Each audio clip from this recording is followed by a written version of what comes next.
Hello, नमस्कार। आशा है आप लोग अच्छे होंगे और क्लास एंजॉय कर रहे होंगे, पढ़ रहे होंगे। हम लोग बिजनेस मैनेजमेंट पढ़ रहे थे और बिजनेस मैनेजमेंट में हम लोग पढ़ रहे थे कि प्लानिंग पढ़ चुके थे, उसके थिंकर्स पढ़ चुके थे, कौन कौन से थिंकर्स हैं जो इसको जिनका कंट्रीब्यूशन है मैनेजमेंट कॉन्सेप्ट्स में। हम लोग प्लानिंग पढ़ चुके थे, गोल्स पढ़ चुके हैं कि what is goals, what is plans, types of plans etcetera, ये सब चीज़ों को हम लोग देख चुके हैं। अब हम लोग देखिए न्यूज़ देखना है चैप्टर एमबीओ, जो कि बहुत ही प्रेजेंट टाइम में इम्पोर्टेंट है और बहुत ही इंटरेस्टिंग है, क्योंकि ये मॉडर्न मैनेजमेंट के फाउंडर पीटर एफ ड्रकर द्वारा दिया गया है। जो मॉडर्न मैनेजमेंट के फाउंडर माने जाते हैं पीटर एफ ड्रकर, तो पीटर एफ ड्रकर, राइट, कब दिया गया है? 1954। 1954 में पीटर एफ ड्रकर के द्वारा ये कॉन्सेप्ट दिया गया था, मैनेजमेंट बाय ऑब्जेक्टिव एमबीओ। देखिए एमबीओ से पहले ऐसे समझिए कि कुछ एक एग्जांपल समझिए, तब आप इजीली समझ जाएंगे, जो मैं हमेशा क्लास में भी बोलता हूं और यहां पर भी बोल रहा हूं। देखिए एमबीओ एक कॉन्सेप्ट है एंड एक कॉन्सेप्ट है मैनेजमेंट बाय एक्सेप्शन। ये किसके द्वारा दिया गया है? जो लोग पहली क्लास से देख रहे होंगे तो वो लोग जानते होंगे ये किसके द्वारा दिया गया है। ये किसके द्वारा दिया गया है? F W Taylor, right. F W Taylor के द्वारा ये कॉन्सेप्ट दिया गया है। दोनों का कंपेरिजन करके समझेंगे तो इजीली समझ लेंगे। और जो लोग ये क्लास देखे होंगे वो जानते होंगे कि मैं उसमें बताया भी था कि जब मैं मैनेजमेंट बाय ऑब्जेक्टिव पढ़ाऊंगा तो उस समय और कॉन्सेप्ट क्लियर हो जाएगा। देखिए एग्जाम्पल ये है कि देखिए वर्क कोई भी आप करते हैं तो वर्क करने के लिए आपके टू टाइप्स के अप्रोच होते हैं, क्योंकि जानते हैं कि कोई वर्क को करने में डिफरेंट टाइप्स की प्रॉब्लम्स आती हैं, डिफरेंट टाइप्स के बैरियर्स होते हैं। इस बैरियर्स को, प्रॉब्लम्स को सॉर्ट आउट करना या उसको ध्यान रखना इतना ईजी नहीं है, क्योंकि कुछ प्रॉब्लम्स आपको पता होंगी तो आप ध्यान रख ले जाएंगे, कुछ प्रॉब्लम्स नहीं पता होंगी तो क्या करेंगे। तो ये प्रॉब्लम आ सकती है कि हो सकता है कि जो आप प्रॉब्लम सोचे थे कि ये प्रॉब्लम आएगी तो इसको हम हैंडल करेंगे, लेकिन जब रियल में वो चीज़ें हो रही हैं उस समय पता चल रहा है कि कुछ दूसरा प्रॉब्लम्स आ गया, तो अब क्या करेंगे। तो यहाँ पर दो कॉन्सेप्ट है, इसी के अनुसार कोई भी वर्क व्यक्ति करता है, या तो मैनेजमेंट बाय ऑब्जेक्टिव करेगा या मैनेजमेंट बाय एक्सेप्शन करेगा। देखिए यहाँ पर कैसे समझिए कि हमारे घर में सबसे बेसिकली एग्जाम्पल, क्योंकि सबसे बेस्ट एग्जाम्पल मुझे लगता है इसलिए बताता हूँ। मान लीजिए कि यहाँ पे राइस का कटोरा रखा गया है, राइस बाउल, ओके। राइस में जानते हैं कि स्टोन भी होंगे, कंकड़ पत्थर, कुछ चीजें। यहाँ पर माना जा रहा है कि यदि राइस मान लीजिए कि 1 kg है और मान लीजिए कि 25 ग्राम उसमें कंकड़ पत्थर होंगे, तो आप इसको बाहर करते हैं। हमारी माता जी लोग आज या उनकी पीढ़ी पूरी आ रही है यही करते हुए। इसका मतलब कि उनका ये मानना है कि यदि 25 ग्राम चीजें बाहर कर दिया जाए इस बाउल से तो टोटल 1 kg चावल फ्रेश हो जाएगा, ओके। इसका मतलब क्या है कि जो ये सिचुएशन की प्रॉब्लम है कि हमको चावल को फ्रेश करना है, जो हमारा ऑब्जेक्टिव्स है, और उससे हमको जो भी प्रोडक्शन करना है, जो भी हमको खाना है उसको हमको यूज करना है। तो उसके पास दो ऑप्शन है कि चावल को बाहर उसमें से करे कि कंकड़ को बाहर करे। तो कंकड़ को यदि बाहर करता है तो इसको कहा जाता है मैनेजमेंट बाय एक्सेप्शन। क्यों कहा जा रहा है? क्योंकि ये एक्सेप्शन है, यही एक्सेप्शन है, राइट। चावल के साथ जो कंकड़ है वही एक्सेप्शन है।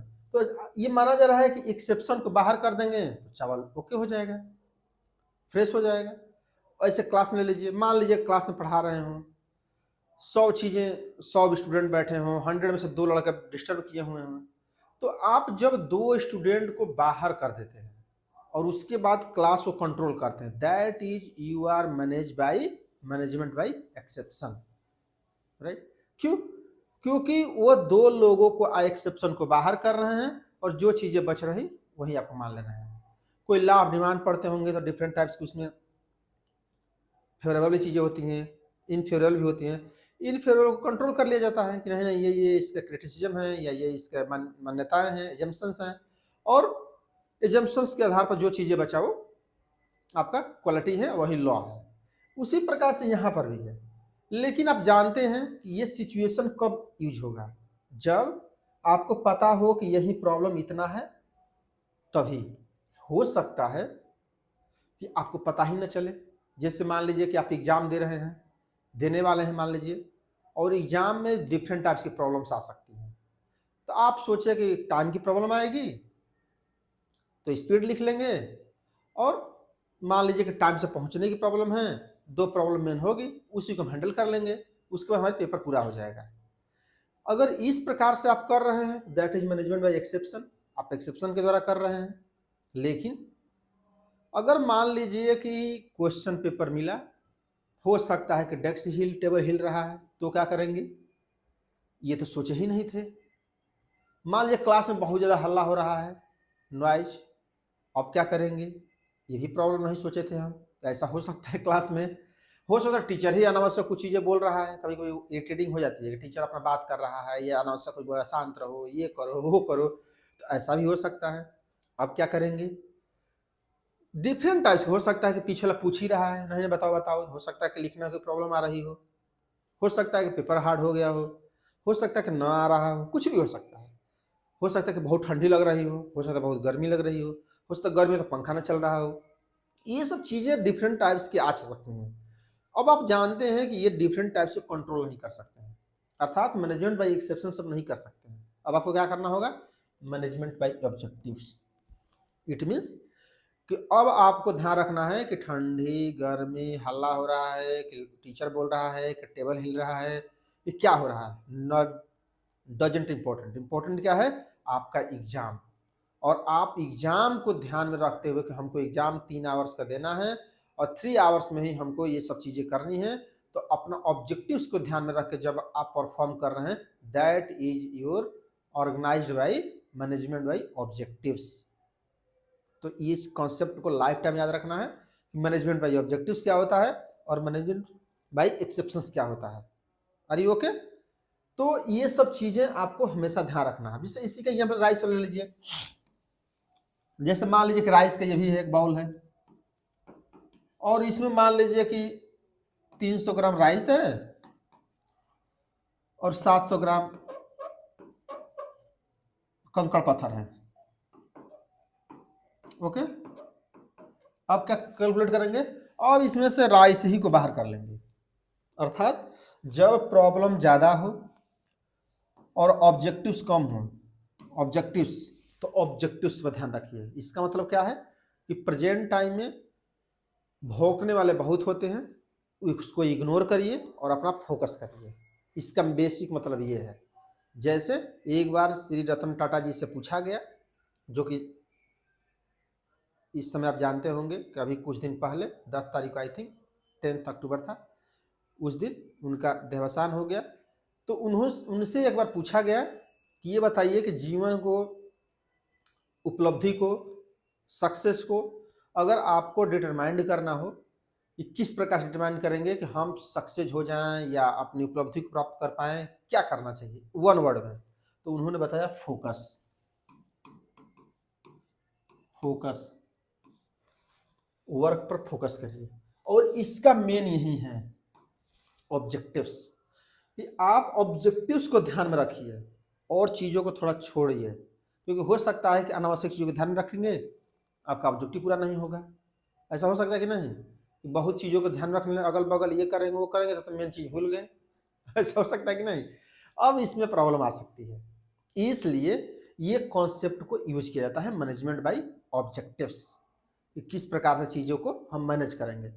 तो सिंपल से इसका मतलब ये है कि ऑब्जेक्टिव्स कार्य करने की गाइडलाइन प्रदान करता है, इसलिए अपनी ऑब्जेक्टिव्स को ध्यान में रखिए और उसी से कंट्रोल होइए और उसी के अनुसार परफॉर्म करिए। जो और चीज़ें आ रही हैं, जो उनको बैरियर्स हैं, जो प्रॉब्लम्स आ रही हैं, उनको कंट्रोल करके दूर करने की कोशिश करिए, इग्नोर करिए, दूर करिए, कंट्रोल करिए और अपने ऑब्जेक्टिव्स को ध्यान में रखे रहिए, क्योंकि प्रॉब्लम बहुत ज़्यादा आएगा। बिकॉज सबको आप जान नहीं सकते, जान रहे हैं तो उसको कंट्रोल तो कर ही लेंगे। जब जान रहे हैं कि ये चीज करेंगे ये प्रॉब्लम ऐसा आएंगे तो अब तो ठीक है, तो उस समय तो आप मैनेजमेंट में एक्सेप्शन कर रहे हैं। लेकिन जानते हैं कि हजार चीजें ऐसी हैं जो कि उस समय पता चलेंगी जब काम कर रहे होंगे, तो उस समय आपको ऑब्जेक्टिव ध्यान रखना है, हमको जाना है। इसे नहीं कहते ना कि हमारा काम ये है, इनके प्रकरण हमको ये पहुंचना है, तो बहुत चीजों को इग्नोर करते हैं, उसी को ध्यान रखा जाता है, राइट। तो आई थिंक आप लोगों को चीजें समझ में आ गई होंगी। अब यहाँ पर देखिए, देखते हैं इसकी कैरेक्टरिस्टिक्स क्या है। ओके, तो कैरेक्टरिस्टिक्स में जानते हैं कि फर्स्ट इसको कहता है एसेंस या फिलॉसफी ऑफ मैनेजमेंट। ये क्या है? Philosophy of management. Okay, philosophy में क्या होता है? फिलॉसफी का बेसिक मतलब ये है नो टू ट्रू, ट्रूथ, सत्य को जानना। ये ध्यान रखिएगा हमेशा, सत्य को जानना, इसका बेसिक मतलब यही है। जब सत्य को जान रहे तो समझिए कि आप फिलॉसफी कर रहे हैं, फिलोसफर हो रहे हैं, राइट। तो ये इसलिए कहा जाता है कि कोई भी मैनेजमेंट कर रहा है तो उसके पास हजार प्रॉब्लम आएंगी। एक मैनेजर है मान लीजिए, उसके पास डिफरेंट टाइप की प्रॉब्लम्स होंगी, तो जो ऑब्जेक्टिव्स है उसके अनुसार वो सोचे कि हमको क्या करना है, न कि प्रॉब्लम्स देखें। अपना ऑब्जेक्टिव्स को पूरा करने के लिए जो प्रॉब्लम्स खड़े हो रहे हैं उसको ध्यान रखें, न कि डिफरेंट टाइप से प्रॉब्लम को सॉर्ट आउट करने लगे, राइट। तो ये सब ध्यान रखना है। नेक्स्ट क्या है? Integration, integration of goals. यहां पर क्या करना है? इंटीग्रेशन करना है। गोल डिफरेंट टाइप्स के होंगे, उस गोल को डिटरमाइन करना है। डिफरेंट टाइप से सबका अलग अलग गोल होगा। ओके, तो गोल को इंटीग्रेट करिए ताकि जिसके कारण से जो ऑब्जेक्टिव्स हैं उसको फुलफिल किया जा सके, राइट। नेक्स्ट है लिंक्ड, मान लीजिए फर्स्ट हो गया, ये second, third. Linked objective to performance, performance, link objective to performance. इसका मतलब कि जो भी आप लिंक करिए ऑब्जेक्टिव से, कि आपका ऑब्जेक्टिव क्या है और उसको परफॉर्मेंस से, ताकि जब आप परफॉर्म एक्चुअल में कर पाएं, एक्चुअल में परफॉर्म करें, तो आप ऑब्जेक्टिव से कंपेरिजन कर पाएं कि क्या ऑब्जेक्टिव हमारा था और हम क्या कर रहे थे, ताकि तभी आप और बेहतर कार्य कर पाएंगे। तो आपके माइंड में ऑब्जेक्टिव्स भी होना चाहिए, ऑब्जेक्टिव्स के अनुसार ही परफॉर्मेंस करेंगे और परफॉर्मेंस को हमेशा ऑब्जेक्टिव से कंपेरिजन करते रहेंगे।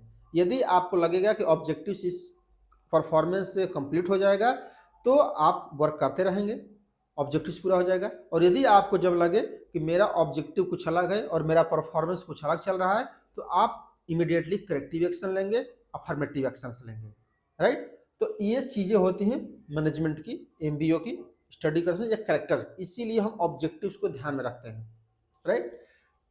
फोर्थ है पॉइंट, फोर्थ पॉइंट पार्टिसिपेशन।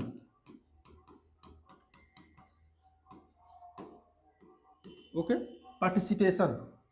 देखिए पार्टिसिपेशन में क्या है कि जो भी कोई अब ऑब्जेक्टिव्स तैयार कर रहे हैं, आप जानते हैं कि अकेले ऑब्जेक्टिव्स को पूरा नहीं कर सकते हैं, इसलिए ऑब्जेक्टिव्स को फुलफिल करने के लिए ये कंपलसरी है कि आप पहले से कुछ लोगों को पार्टिसिपेट करने की कोशिश करिए। ऐसा नहीं कि आप आदेश दे दिए लोग काम करें, ऐसा नहीं होना चाहिए। लोगों से विचार आमंत्रित करिए, अपना विचार उनको दीजिए और पार्टिसिपेट करिए, उनको कंक्लूड करिए, उनके विचारों को समझिए और सबको पार्टिसिपेट करते हुए डिसीजंस में, रिस्पॉन्सिबिलिटी में, चीज़ों को ध्यान में रखते हुए वर्क को एलोकेट करिए। तब जाकर के आप बेहतर तरीके से चीज़ों को कर पाएंगे और ऑब्जेक्टिव्स को फुलफिल कर पाएंगे। नेक्स्ट है कंटिन्यूटी, कंटिन्यूटी लास्ट, कंटिन्यूटी निरंतरता या प्रोसेस, प्रोसेस प्रक्रिया, ये हमेशा चलता रहता है। मैनेजमेंट में ऑब्जेक्टिव्स हमेशा चलता रहता है और मैनेजमेंट का कोई भी कॉन्सेप्ट हो, ये कैरेक्टरिस्टिक्स है, क्योंकि मैनेजमेंट कभी ब्रेक नहीं कर सकता है। हमेशा आज मैनेजमेंट कर रहा है, तुरंत अगले सेकंड कुछ दूसरा मैनेज, जैसे दिमाग हम लोग का है, आपको लग रहा है कि जब तक दिमाग हम लोग जग रहे होते हैं तब तक मैनेज नहीं कर रहा है, हर चीज़ों को मैनेज कर रहा है, हर चीज़ को प्लान कर रहा है और प्लान के अनुसार हर समय कह रहा है कि आप ये करिए, खाइए, सोइए, जाइए, लिखना है नहीं लिखना है, पढ़ना है नहीं पढ़ना है, क्या करना है, सब कुछ पर सेकेंड माइंड मैनेज कर रहा है चीज़ों को और ऑब्जेक्टिव ध्यान रख रहा है, वर्क मैनेज कर रहा है। इसका मतलब क्या है कि प्रोसेस होना चाहिए, एक बार ऐसा नहीं कि एक बार मैनेज कर लिए सब चल रहा है, ऐसे कैसे हो सकता है? नहीं, हमेशा ये प्रोसेस की तरफ चलता है। तो चीज़ें समझ में आ गई होगी कि मैनेजमेंट में क्या क्या कैरेक्टरिस्टिक्स होते हैं और किसके आधार पर हम लोग चीज़ों को मैनेज करते हैं, राइट। चलते हैं नेक्स्ट। देखिए नेक्स्ट क्या है, प्रोसेस ऑफ एमबीओ। जब आप कोई मैनेजमेंट बाय ऑब्जेक्टिव्स कर रहे हैं तो आप किस प्रकार से प्रोसेस करेंगे, प्रक्रिया करेंगे कि हमारा मैनेजमेंट इफिशिएंटली वर्क करे, हमारे वर्कर इफिशिएंटली वर्क करें। तो यहाँ पर क्या है प्रोसेस में, डिफाइन ऑर्गेनाइजेशनल गोल। तो first of all you are decide a affirmative और ए लॉजिकल गोल्स, हमारा काम का गोल्स क्या है, ऑब्जेक्टिव्स क्या है, उस ऑब्जेक्टिव्स को ध्यान में रखना है, राइट। तो फर्स्ट पॉइंट क्या होगा, ऑब्जेक्टिव्स को डिटरमाइन करिए, गोल को डिटरमाइन करिए। नेक्स्ट क्या है, डिफाइन एम्प्लॉयज ऑब्जेक्टिव्स। जानते हैं एम्प्लॉय डेवलप के जो ऑब्जेक्टिव्स होंगे डिफरेंट होंगे, जो अकाउंटेंट होगा अकाउंटिंग ऑब्जेक्टिव होगा, जो प्रोडक्शन में होगा प्रोडक्शन ऑब्जेक्टिव होगा, जो सेल्स में होगा उसका सेल्स ऑब्जेक्टिव होगा, जो पढ़ा रहा होगा वो पढ़ाने का ऑब्जेक्टिव होगा, जो क्लर्क काम कर रहा है वो क्लर्क का ऑब्जेक्टिव होगा। तो यहाँ पर क्या है, गोल्स तो एक होगा कि हमको मान लीजिए कि गुड एजुकेशन प्रोवाइड करना है, एजुकेशन, ओके, लेकिन सभी का डिफाइन अलग होगा।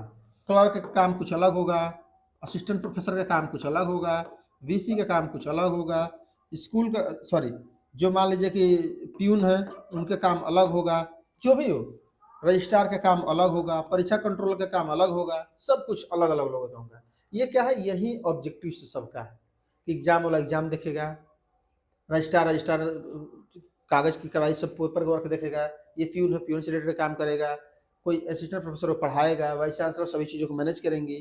तो ये सब चीज़ें जरूरी होता है, राइट।